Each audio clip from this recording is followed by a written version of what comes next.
Hello my dear students. तो आज का जो वीडियो रहेगा ना अपना advantages and limitations of accounting. Sir limitation accounting में हाँ होता है, लिमिटेशंस भी होते हैं और अपने एडवांटेजेस लिमिटेशंस दोनों ही आज के वीडियो में कवर अप करेंगे।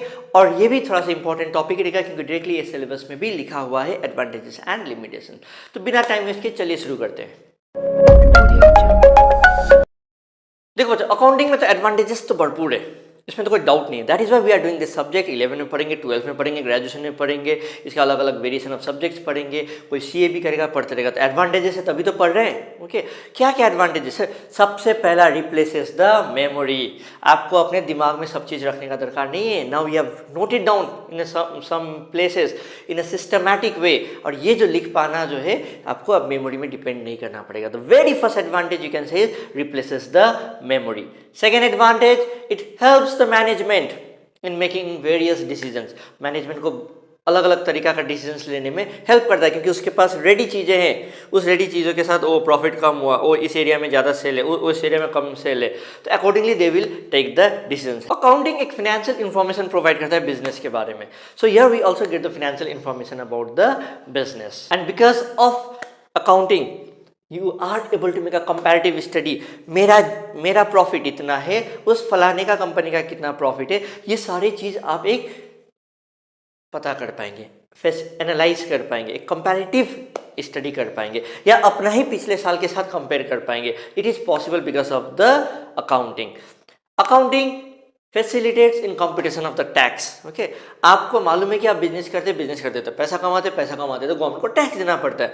तो जब आप एक प्रॉपर अकाउंटिंग करते हैं, आपको प्रॉपर प्रॉफिट मालूम रहता है, तो आपका टैक्स कंप्यूट करना काफ़ी इजी बन जाता है। Next year one of the very important advantage is it helps in loan. आप कहीं पर बैंक में जाओगे ना, मेरे को 10 करोड़ का लोन चाहिए, वो क्या ऐसे दे देगा? कभी भी नहीं। सबसे पहला चीज़ ही वो आपको क्या मांगने वाला है कि आप अपना बुक्स ऑफ अकाउंट देखा दो। बुक्स ऑफ अकाउंट आपका देखेगा, बैलेंस शीट, पीएल ये सब देखेगा। उसके बाद देखने के बाद बोलेगा अच्छा कंपनी तो अच्छा है, इसको दिया जा सकता है, तब जाके ही वो पैसा देता है। तो facilitates in raising loans, facilitates for the loan. और यदि कभी भी कुछ भी हो जाए किसके बीच में भी किसी के साथ झगड़ा हो गया है, कुछ लीगल मैटर्स हो गया, तो आप ये बुक्स ऑफ अकाउंट, यदि specially audited books of accounts जो रहते हैं, जो किसी साइन किया हुआ रहता है प्रॉपर्ली अकाउंटेंट के साथ, उसका एविडेंस आप दिखा सकते हैं किसको? कोर्ट में। ठीक है, तो ऐसे भी आपको एक एडवांटेज मिल जाता है। नेक्स्टली, यदि आपको कभी बिजनेस बेचना है तो आपको तो मालूम ही नहीं चल पाएगा इंस्टेंटली कि कितना का एसेट है, कितना का नहीं है। So when you have a books of account, आपको मालूम है कि मेरे पास टोटल एसेट इतने हैं, मेरे पास लायबिलिटीज इतने हैं, तो आप मालूम चल जाएगा कि बिजनेस बेचना कितना में है। It helps in selling the business also. It helps in partnership, कितना प्रॉफिट हुआ, कितना प्रॉफिट को कैसे डिस्ट्रीब्यूट करें, कौन यदि एडमिशन होना है तो कौन कितना पार्टनर लेके आने वाला है, ये सारी चीज़ों के लिए भी पार्टनरशिप फॉर्म्स में भी हेल्प करता है। तो काफ़ी सारे एडवांटेजेस है। ओके, ये तो कुछ ही गिना चुना 6-7 एडवांटेजेस मैंने आपको बोल दिया। नेक्स्ट चलते लिमिटेशंस। लिमिटेशंस भी है अकाउंटिंग में, है बच्चों, लिमिटेशंस भी है। ओके, लगता है कि सिर्फ एडवांटेजेस है लेकिन लिमिटेशंस भी है। सबसे पहला लिमिटेशन इन्वॉल्व्स पर्सनल जजमेंट। आदमी का जो पर्सनल जजमेंट है ना, वो बताता है। मान लो मैंने एक फर्नीचर खरीद के हमको उसको तो डेप्रिशिएट करना पड़ेगा, सालों साल यूज़ करते हैं। तो कोई आदमी 10 साल उसका लाइफ पकड़ता है, कोई आदमी 5 साल यूज़ करता है। कोई फ़ोन के लिए पकड़ता है कि 2 साल लाइफ है, कोई पकड़ता है 1 साल लाइफ है। तो जब 1 साल लाइफ है और 2 साल लाइफ है, तो यहाँ पर प्रॉफिट में भी चेंजेस आ जाएंगे। तो because of the personal judgement of a person, of a business, of that particular management, the profit can be different. यदि हम पूरा का पूरा यदि एक फ़ोन को 2 साल का ही लाइफ पकड़ते हैं तो 2 साल में तो उसका पूरा वैल्यू खत्म हो जाएगा। कोई 5 साल पकड़ता है तो उसका वैल्यू 5 साल में खत्म होगा। ठीक है, तो ऑब्वियसली दोनों केसेस में प्रॉफिट जो आएंगे वो अलग अलग आने वाले हैं। तो ये है इन्वॉल्व पर्सनल जजमेंट। नेक्स्ट जो है अकाउंटिंग जो है ना, बहुत सारे कंसेप्ट्स और कन्वेंशंस के तहत आपको अकाउंटिंग करना पड़ता है। Okay, so many conventions are there, concepts are there, so many are काफ़ी पुराने, काफ़ी illogical, maybe not trending with the real life situation. जैसे कि आपको एक one of the very famous concept है, that is a going concern concept. वो ये बोलता है कि बिजनेस हमेशा के लिए चलते जाना है। अब ये एज्यूम कर लो कि business is going to run for unforeseeable future period. So ऐसा तो रियलिटी में होता नहीं है ना। बिजनेस का एक टेन्योर होता है, ये अनफोर्सिन के हिसाब से नहीं जाने वाला है। So this concept, this conventions के कारण ही आपका जो अकाउंटिंग जो रहते हैं इसमें थोड़ा सा लैग कर जाते हैं। Okay, so because of various accounting concepts and conventions. And एक और चीज़ आपको, जैसे कि मैंने बोला था डेफिनेशन बताते समय, ignores qualitative information. Oh my God, accounting में सिर्फ फिनेंशियल कैरेक्टर वाले ही चीज़ लिखा जाते हैं। यदि कोई चीज़ फिनेंशियल कैरेक्टर में नहीं है तो नहीं लिखा जाएगा। किसी बिजनेस का रेपुटेशन है, गुडविल है, सेल्फ जनरेटेड गुडविल का आप रिकॉर्ड ही नहीं कर सकते हो बिजनेस में, it is not allowed. Okay, so ये भी एक वन ऑफ द ड्रॉबैक हो सकता है। मे बी एक बिजनेस क्या बहुत अच्छा रेपुटेशन है, बिकॉज ऑफ दैट रेपुटेशन वो कमा रहा है, बिजनेस कुछ अच्छा प्रोडक्ट बेच रहा है, बिजनेस एक लंबे समय तक चल सकता है बिकॉज ऑफ दैट। नो, ये सारे जो क्वालिटेटिव फैक्टर्स है, एक एम्प्लॉयज़ को अच्छा ट्रीट किया जाता है, ये सारे जो क्वालिटेटिव फैक्टर्स है इग्नोर किए जाते हैं अकाउंटिंग में, based on historical cost concept. So again मैंने out of various concept and convention एक जो है हिस्टोरिकल कॉस्ट कंसेप्ट, इसमें ये क्या बोलता है, ऑब्वियसली ये उसके अंदर भी आप दुखा सकते थे इस हेडिंग को, लेकिन इसको अलग से एक इज्जत भी दिया गया है क्योंकि ये मायने भी रखता है। क्योंकि देखो, यदि 100 साल पहले एक जमीन खरीदा गया था 1 लाख रुपया में, तो बैलेंस शीट में आपको 1 लाख दिखेगा, और आज के डेट में भी वो 1 लाख ही दिखेगा, आज के डेट में भी, दो उसका वैल्यू करोड़ों में होगा। ओके, लेकिन अपना जो बुक्स ऑफ अकाउंट में जो रिकॉर्डिंग होता है ना, हिस्टोरिकल कॉस्ट कंसेप्ट्स में होते हैं, मतलब जो चीज़ में जो रिकॉर्ड किया गया था वही चीज़ अभी भी आते जा रहा है। वो लैंड का वैल्यू अभी भी आपको कितना दिखाएगा, 1 लाख ही दिखाएगा, दो आपका 20, 50, 100 करोड़ जितना भी उसका लैंड का वैल्यू हो गया हो। Okay, so this also one of the very big drawback and it is one of the accounting concept. So अभी कुछ कुछ चीज़ें इसको रिकवर की जा रही है, जैसे मैंने बोला अकाउंटिंग इज एन आर्ट, ये सारे लिमिटेशंस को ही हटाने का कोशिश किया जाता है हमेशा।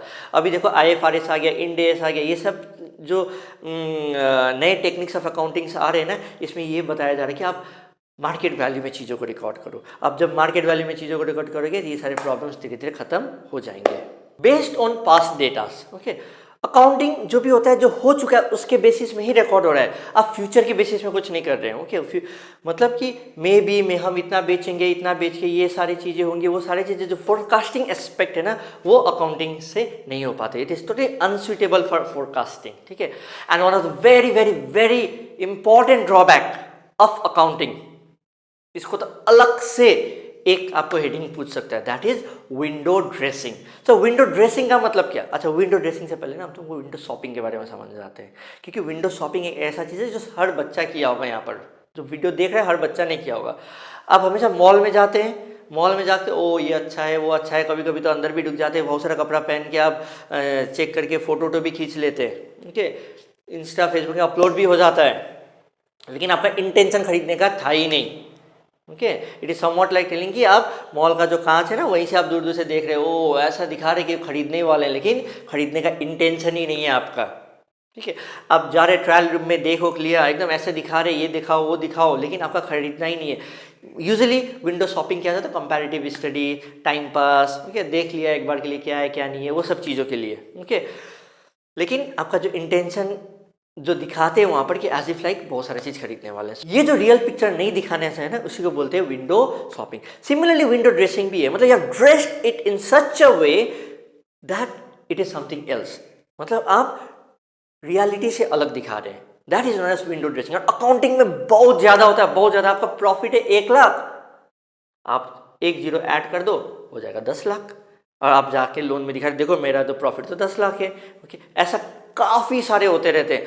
बड़े बड़े कंपनीज कोलैप्स हो जाते हैं बिकॉज ऑफ विंडो ड्रेसिंग। वो लोग करते हैं विंडो ड्रेसिंग ताकि उसका शेयर का प्राइस बढ़ जाए और वो मार्केट में दिखा पाए कि हम एक बहुत ही अच्छा कंपनी है, लेकिन जब एक रियल पिक्चर जब आता है तब पूरा लॉल हो जाता है एकदम। ओके, जैसे आप शारदा कंपनी पकड़ लो, शारदा कंपनी के साथ भी ऐसा ही हुआ।